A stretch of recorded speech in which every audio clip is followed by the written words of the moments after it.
1% மேல் ஓட்டு விழவில்லையே. மொத்த தமிழர்கள் ஒன்று சேர திரண்டு நிற்கிறார்கள். இதுதான் ஈழத்தில் இருக்கிற நிலைமை. இங்குள்ள தமிழர்களின் உணர்வும் அந்த சொந்த சகோதரர்கள் துன்பத்தில் சாதல் கண்டும் சிந்தை இறங்காரடி என்றானே, கிளியே என்றானே, அந்த நிலைமை இங்கே இருக்காது, இருக்கக்கூடாது. எங்கள் கடமையை செய்வோம், தமிழகத்திலே கடமையை செய்வோம். ஆகவே இந்த தீர்மானத்தின் மூலமாக மத்திய சர்க்காருக்கு வலியுறுத்தி கூறிக்கொள்வதெல்லாம், இலங்கைக்கு எந்த உதவியும் நீங்கள் செய்யக்கூடாது. நீங்கள் வர்த்தக ஒப்பந்தம் போடுகிறீர்கள், வியாபார பொருட்களை அங்கே ஏற்றுமதி இறக்குமதி செய்கிறீர்கள். நாங்கள் எல்லா இடத்திலும் குறுக்கே வரவில்லை. தமிழர்களுக்கு அது கேடாக முடியக்கூடும். ஆனாலும் கூட ஆயுதம் கொடுக்காதீர்கள், ரடார் கொடுக்காதீர்கள், தளபாடங்கள் கொடுக்காதீர்கள், பலாலி விமான தளத்தை பழுது பார்த்து கொடுக்காதீர்கள்.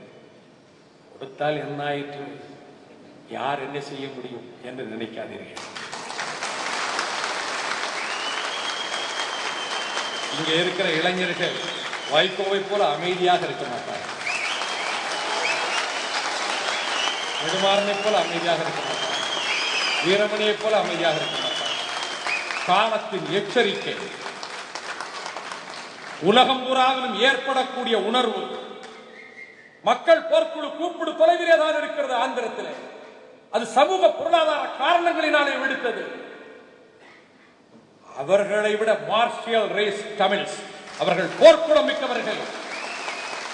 அந்த இளைஞர்கள் உள்ளத்தில் பெட்ரோலை ஊற்றி நெருப்பு வைத்து விடாதீர்கள். என் உலகம் எல்லாவற்றையும் கவனித்துக் கொண்டிருக்கக்கூடியவர்கள் தான். என் இனத்துக்காரர் இப்படி கொல்லப்படுகிறானே என்று கருதுகிற போது, நான் இருக்கக்கூடிய இந்திய அரசு அதற்கு உதவி செய்கிறது அளிப்பதற்கு என்று எண்ணம் ஏற்பட்டால் அது விபரீதமான உணர்வுகளை உருவாக்கும். மக்கள் போர்க்குழுக்கள் இங்கே உருவாகிவிடக் கூடாது.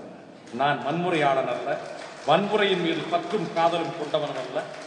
ஆனால் அமைதி பூங்காவாக எங்கள் தாய் தமிழகம் இருக்க வேண்டும் என்று விரும்புகின்றவர்.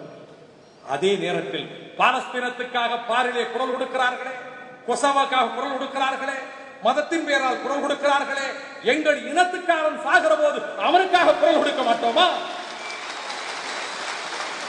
கொந்தளிக்கிற உணர்வுகளுக்கு தீனி போட்டு விடாதீர்கள். வன்முறை இங்கே வரக்கூடாது, நீங்கள் விதைத்து விடாதீர்கள். வன்முறை எதிர்காலத்திலே விளைவதற்கு விதைகளை தூவி விடாதீர்கள். நாட்டின் நலனில் அக்கறை கொண்டவனாக, இந்தியாவின் நலனில் அக்கறை கொண்டவனாக, இந்தியாவின் பூகோள அரசியல் நலனில் அக்கறை கொண்டவனாக,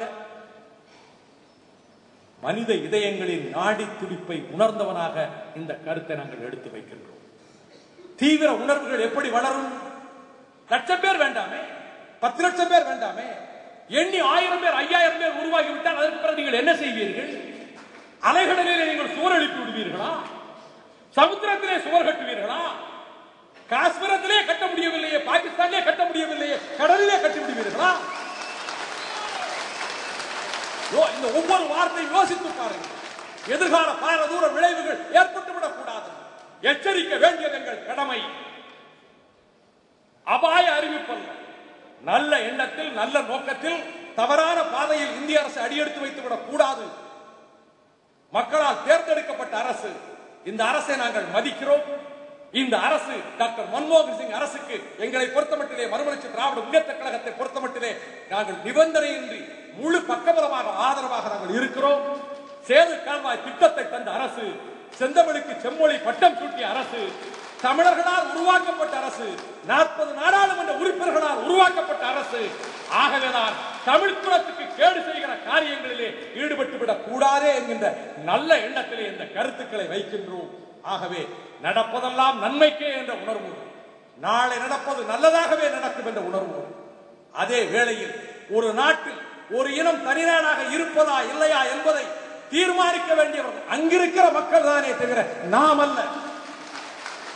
தனி ஈழம் என்பதோ அல்லது இலங்கையோடு சேர்ந்திருப்பது என்பதோ அந்த மக்கள் தீர்மானிக்க வேண்டியது. உலகத்தின் காவல்காரன் வேலையை நாம் எடுத்துக்கொள்ள முடியாது. நாம் உலகத்தின் நாட்டாண்மைக்காரன் அல்ல. ஒரு தேசிய இனத்தினுடைய குரல்களை நெரிக்கப்படுகிற போது, மானமற்றவர்களாக, உரிமையற்றவர்களாக, நாயினும் கேவலமாக அவர்கள் நடத்தப்படுகிற போது பொங்கி எழுந்து அவர்கள் தங்களுக்கென்று ஒரு அரசு அமைத்துக் கொள்வதுதானே உலகம் இதுவரை பார்த்திருக்கிறது. ஐநா சபைக்கு முன்னாலே ஒவ்வொரு நாளும் புதிதாக ஒவ்வொரு தேசத்தினுடைய கொடி பறக்கிறதே, அதை போல எங்கள் தமிழ் மக்களுக்கும் ஒரு கொடி பறக்க வேண்டும், தமிழீழத்தின் கொடி பறக்க வேண்டும் என்ற ஆசை இருக்காதா? இருக்கிறது. தமிழீழம் மலரும், அது காலத்தின் கட்டாயம். நன்றி, வணக்கம்.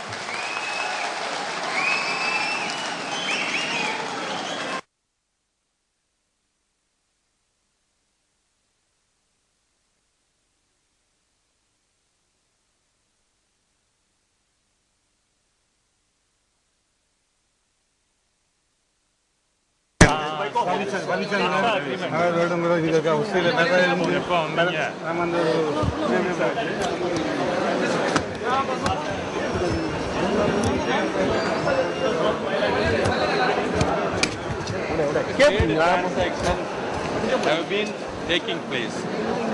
Forms in any form against the Tamils. Therefore, if genocide takes place, if war, the confrontation breaks out, the weapons or the hardware, whatever they supply, will be used against the Tamils.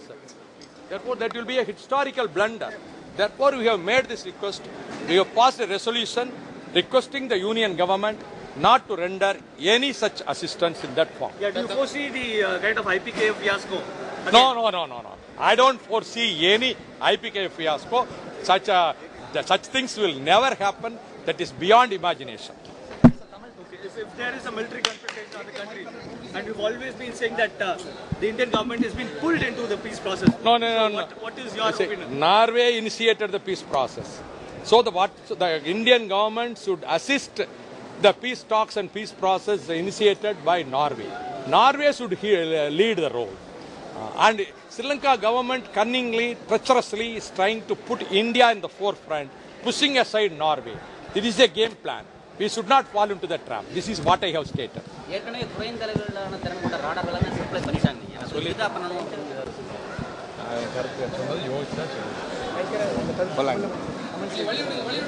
ராணுவ தளவாடங்களோ ஆயுதங்களோ எதுவும் கொடுக்க கூடாது. ராணுவ தளவாடங்களோ ஆயுதங்களோ எந்த விதத்திலும் இலங்கை அரசுக்கு கொடுக்க கூடாது. அது தமிழர்களுக்கு விரோதமாக பயன்படுத்தப்படும். ஆகவே எங்கள் தீர்மானத்திலும் அதை திட்டவட்டமாக தெளிவாக கூறியிருக்கிறோம். இந்திய அரசு ராணுவ ரீதியான எந்த உதவியும், போர் பயிற்சி அல்லது அங்கே இருக்கக்கூடிய விமான தளத்தை புதுப்பித்தல், பழுது பார்த்தல் அல்லது விமானப்படைக்கு தேவையான உபகரணங்களை தருதல் போன்ற எந்த உதவியும் செய்யக்கூடாது என்பதை தீர்மானமாக நிறைவேற்றியிருக்கிறோம்.